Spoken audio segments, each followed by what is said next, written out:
በፌስቡክ በቲክቶክ በቴሌግራም ወይንም በሌላ ሶሻል ሚዲያ ወይንም ማህበራዊ ድረገጽ ግሩፕ ውስጥ አድሚን ወይንም አስተዳዳሪ ኖት ወይም በሌሎች ሰዎች ፖስት ስር ኮሜንት ይጽፋሉ።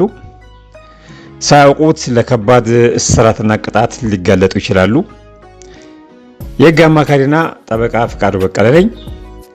ዛሬ የጥላቻ ንግግርን ወይም ሐሰተኛ መረጃ ማሰራጨትን በሚመለከት የህግ መረጃ አካፍላችኋለሁ። በዚህ ህግ ውስጥ በተለይ ከሶሻል ሚዲያ ወይንም ድረገጽን በሚመለከት ብዙ ሰው እየተቸገረ ያለበትን ጉዳይ እንነጋገራለን። በርከት ባለ ጊዜም ደግሞ ሰዎች ተደራጅተው አካውንቶችን ሲያዘጉ ይሰማል። ዛሬ ግን በተለይ የምናየው የጥላቻ ንግግርን ወይም ሐሰተኛ መረጃ ማሰራጨትን በሚመለከት የኢትዮጵያ ህግና ሶሻል ሚዲያን በተመለከተ ብቻ ይሆናል።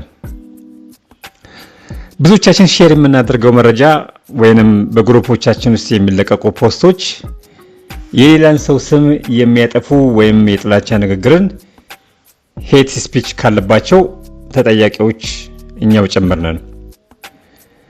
ህጉ አድሚኖችን ወይም አስተዳዳሪዎችን እንደ አሳታሚ ወይንም ፐብሊሸር ነው የሚያያቸው።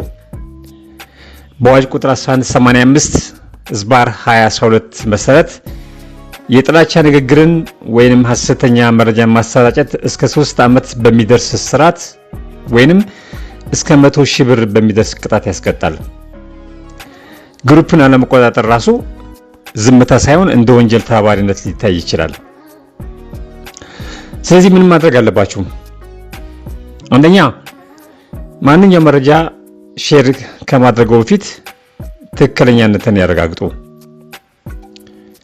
ሁለተኛ ግሩፕ አድሚን ከሆኑ ስም የሚያጠፉ ኮሜንቶችን ወዲያውኑ ያጥፉ። እንዲሁም መጥፎ ኮሜንቶችን የሚሰጡ ሰዎችን ብሎክ ወይንም ከግሩፑ ያስወግዷቸው።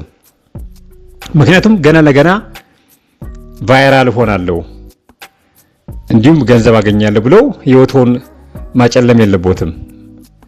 ምክንያቱም የሚገነባ ወይንም ቢልድ በማድረግ በመቶዎች ወይንም በሺዎች የሚቆጠር ገቢን ማግኘት የተቻለ ሐሰተኛ ንግግርና ጥላቻን በመዝራት ትውልድን መግደል የለበትም። ሶስተኛ ቢቻሉት በማያውቁትና መረጃ በሌሉት ጉዳይ ገብተው አስተያየት አይስጡ።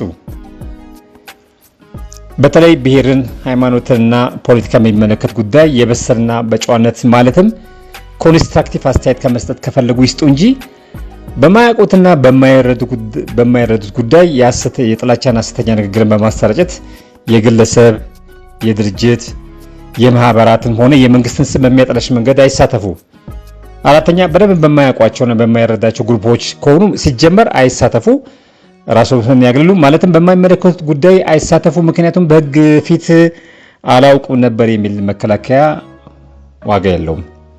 ይህ መረጃ ለብዙዎች ጠቃሚና ከስህተት የሚታደግ ስለሆነ ሼር በማድረግ ለወዳጁ ያድርሱ። ፎሎም ያደርጉኝ። ተጨማሪ ጥያቄ ካላችሁ ኮሜንት ላይ አስቀምጡልኝ። ቪዲዮውን እስከ መጨረሻ ስላዳመጡኝ አመሰግናለሁ።